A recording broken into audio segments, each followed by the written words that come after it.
This is a photograph that I took in the Slot Canyons near Page, Arizona. And it was an interesting day as far as light was concerned because most people know this, but I'll say it anyway. The Slot Canyons are underground, and there are openings to the sky up above. The canyons are carved by water over time, and there are openings or portals to the sky above. And on this particular day, it was a cloudy day, and the clouds were coming and going, so the figure in this photograph was lit periodically. I probably stood there for 45 minutes waiting for the right light. And it really does look like a head and face, a face and neck to me. And one of the things I really like about the light and shadow in this image is the sense of form and dimensionality, of course, but also how the shadows really frame the important parts of the image, that they help us discern what we really should pay attention to. And of course, I didn't set it up, but it really works in a classic sense. If you look at this as a portrait, the face, which is to the right of center, is separated from the background by shadows, say, sort of underneath the chin, and then the background is lit. That combination of light and shadow on foreground and background serves to create dimensionality in the image and bring the head and neck forward for us to view. And then, of course, the textures that are created by the overhead light create a feeling almost of movement from right to left and of projection.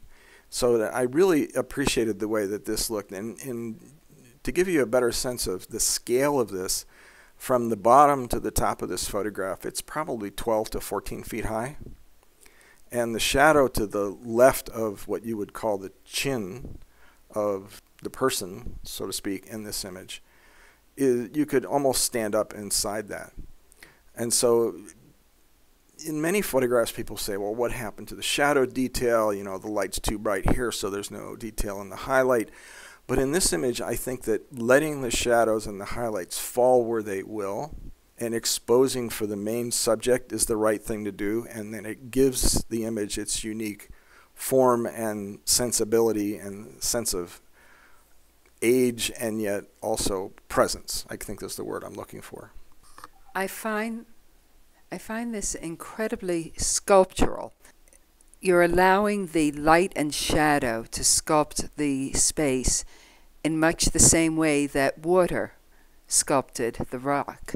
It's abstraction with a sense of the ancient, the sense of a sphinx coming out of the desert, out of the rocks. The use of shadow and light and of movement, even though it isn't actually moving, I get the sense of the hair flying backward. I know that you composed this very seriously, very thoughtfully, but I also know it was simply not just the presence of the stone, but your presence in the moment, that you experienced it so fully. You were there for 45 minutes and you were looking and watching and fully experiencing this moment, so that your composition became something that was totally yours. I love this picture. Like so many of your landscapes, I want to see this printed large. I can't wait to see it printed large. I know that there's more detail in it than I can see on this small screen.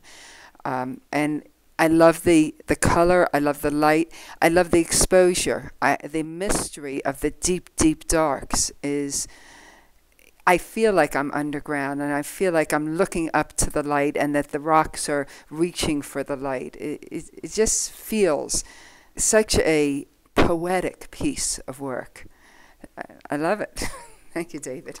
Well, thanks. As always, you're better at expressing some of these things than I am, but I really like this photograph myself. It's one of my all-time favorites.